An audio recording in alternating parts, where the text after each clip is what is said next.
na aula de hoje falaremos de ginástica de condicionamento físico, exercícios de resistência e flexibilidade. Existem vários tipos de ginástica, mas hoje vamos falar da ginástica de condicionamento físico e entender um pouco mais sobre as capacidades físicas, resistência e flexibilidade, certo? Então, a definição de ginástica de condicionamento físico. O que é a ginástica de condicionamento físico? A ginástica de condicionamento físico caracterizam-se pelo exercício orientado que visa a melhora do rendimento físico, a aquisição e a manutenção da condição física, certo? Individual e a modificação da composição corporal. Geralmente, esses exercícios são orientados, organizados em sessões, planejados, de movimentos repetidos, com frequência e intensidades definidas.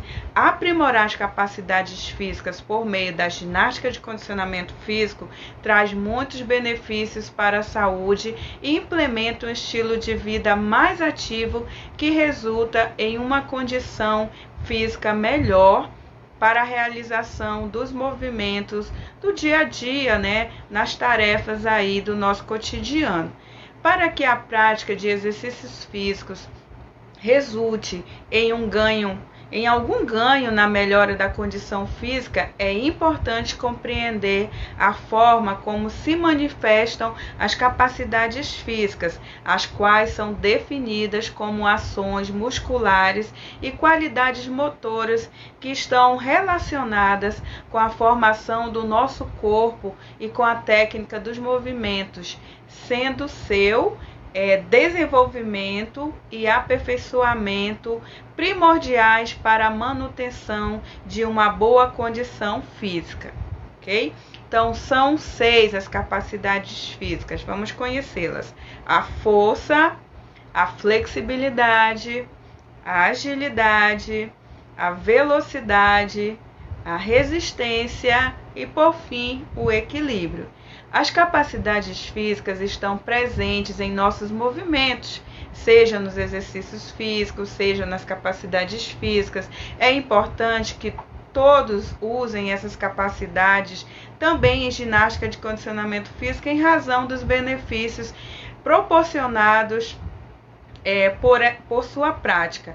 Agora vamos falar um pouco mais de 2 capacidades físicas, certo? Que é a flexibilidade e a resistência.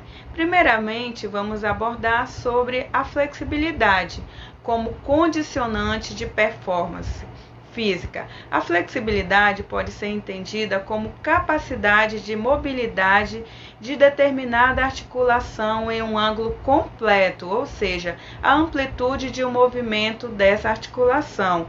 Pensando tanto nas atividades de nosso dia a dia, quanto nos esportes, nas lutas, nas danças, nas ginásticas, podemos assumir que quanto maior for o grau de flexibilidade do praticante, do indivíduo ou da pessoa, maiores serão as chances de que ela tenha uma boa performance, ou seja, um bom desempenho físico. Assim como as demais capacidades físicas, a flexibilidade é possível de melhorar com treinamento regular. Há, inclusive, alguns programas de condicionamento físico que se baseiam especificamente em exercícios de alongamento e flexibilidade. É importante manter a regularidade desses exercícios e respeitar os avisos que recebemos de nosso corpo. A dor deve ser compreendida como um sinal que estamos extrapolando os nossos limites e, por isso, é fundamental que o executante ou praticante busque se aproximar desse limiar, da dor, mas sem ultrapassá-lo, Outro ponto importante refere-se à intensificação dos grupos musculares e das articulações que estão sendo exercitados, estão sendo trabalhados, inclusive para a busca do equilíbrio corporal por meio do alongamento dos músculos, das partes anterior e posterior do corpo e da alternância de exercício entre os lados direito e esquerdo. Uma boa dica é iniciar uma sessão aí de alongamento desde os pés até a cabeça ou vice-versa.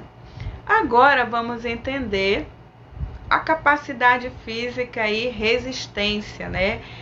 A resistência aeróbica como condicionante de performances físicas.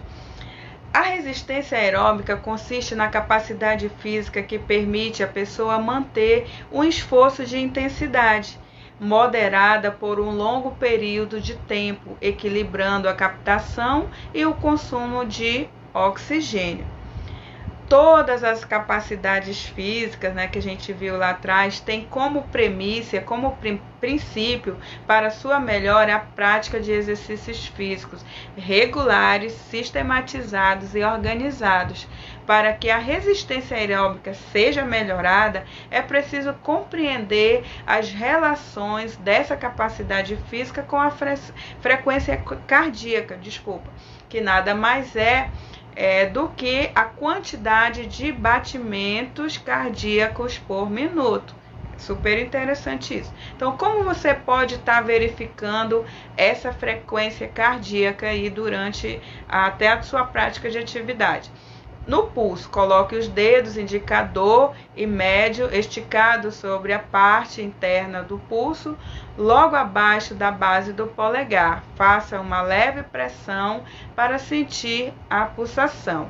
No pescoço, coloque os dedos indicador e médio no pescoço, abaixo do maxilar, na parte macia.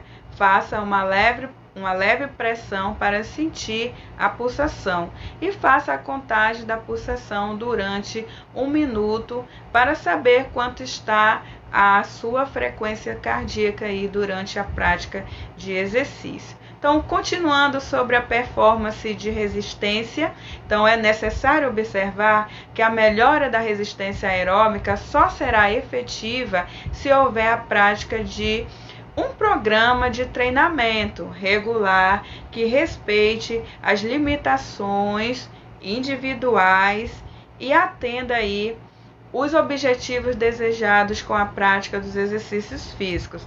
A intensidade dos exercícios aeróbicos deve ser aumentada gradativamente para que possibilite a adaptação do coração e dos pulmões e, consequentemente, do corpo. Portanto, explore inicialmente os exercícios físicos leves com o tempo e de acordo com o desempenho, né? Com o seu desempenho, aumente-os para os níveis moderados e altos. Como eu falei, é super importante o conhecimento da frequência cardíaca máxima, certo? Então, a frequência cardíaca máxima é obtida pela aplicação da seguinte fórmula: 220 menos a idade igual ao FC máximo. Então, um exemplo, uma criança de 12 anos, 220 menos 12, na fórmula, igual a 208. Essa criança não pode se exercitar em uma frequência igual ou superior a 208 batimentos por minuto, ok?